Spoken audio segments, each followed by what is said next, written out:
Assalamualaikum warahmatullahi wabarakatuh. Bertemu kembali dengan saya, Pak CP. Kali ini kita akan berbagi tentang OneDrive, salah satu produk aplikasi dari Microsoft Office 365. OneDrive itu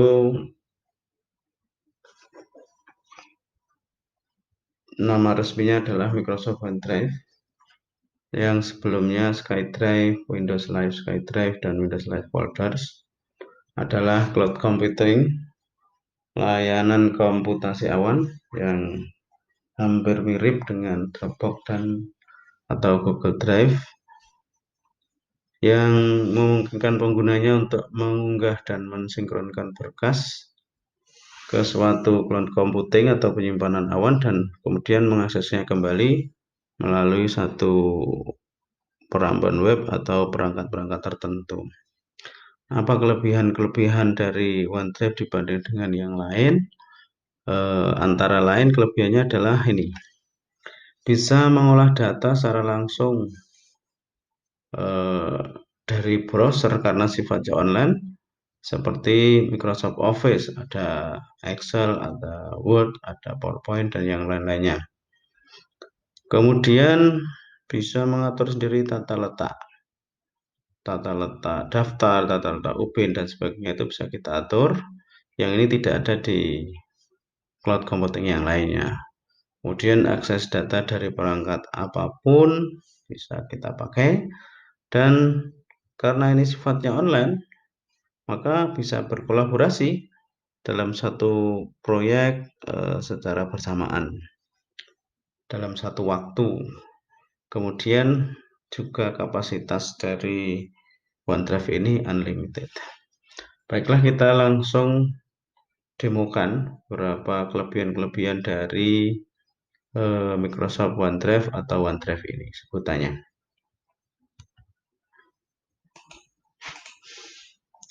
Kita lihat dari tata letak dulu. Ini tata letak UPIN, bisa kita ubah data letak menjadi daftar atau menjadi daftar ringkas.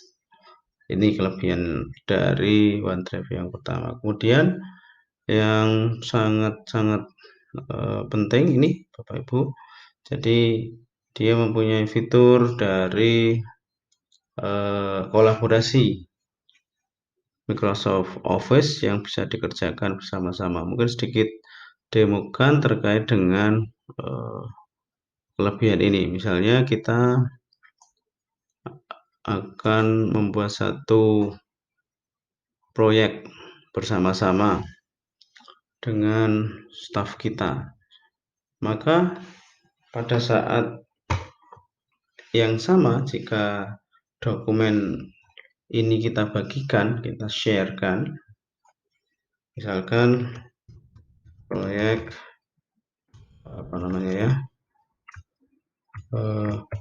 proposal pembuatan gedung,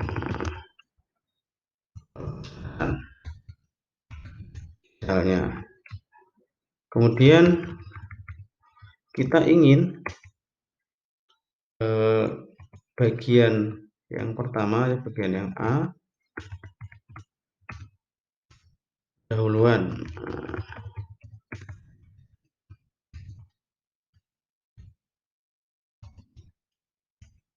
Kemudian pendanaan.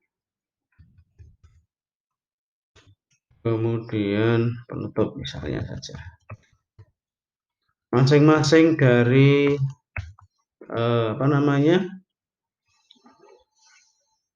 pendahuluan, pendanaan, penutup dikerjakan oleh orang lain pada saat bersamaan misalnya.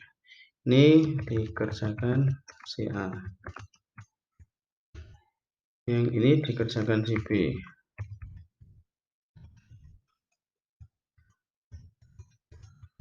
yang ini dikerjakan si C.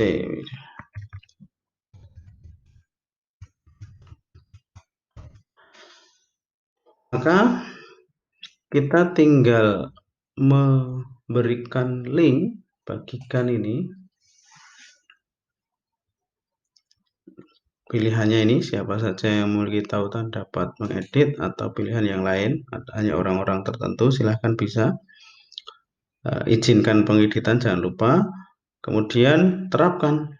Misalkan kita ingin siapa saja yang memiliki tautan, karena nanti akan kita sharekan secara pribadi atau jabri kepada si A, si B maupun si C.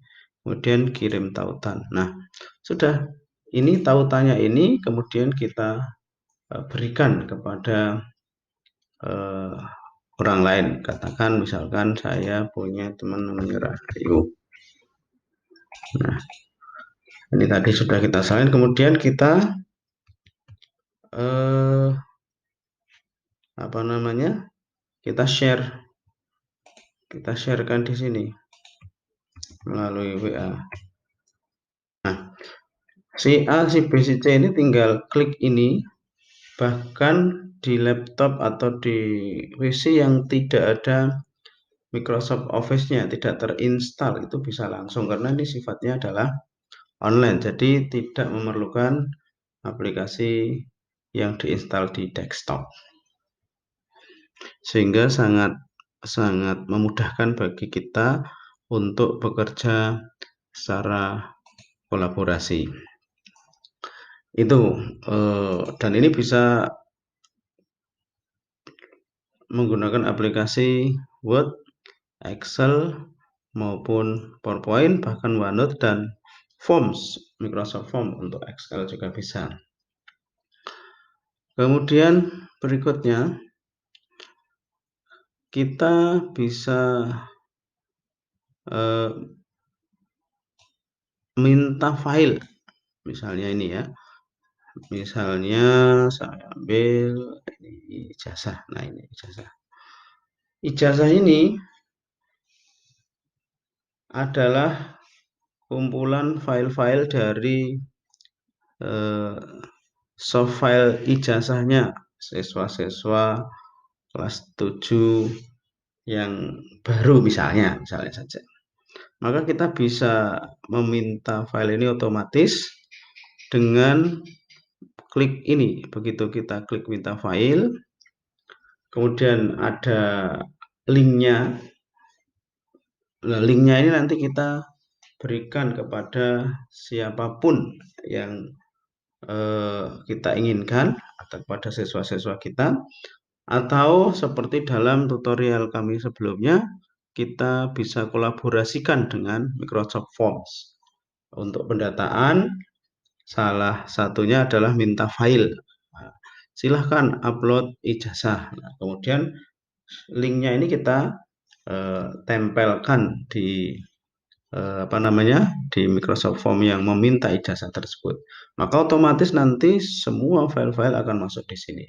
Ini luar biasa, sangat efektif, efisien, sehingga tidak memerlukan banyak waktu untuk mengumpulkan data-data yang kita perlukan. Dan masih banyak lagi yang bisa dieksplor sendiri dari Bapak Ibu sekalian. Mungkin itu sedikit yang kita sampaikan, mudah-mudahan bermanfaat, dan terima kasih. Sampai bertemu kembali dengan kami pada tutorial selanjutnya.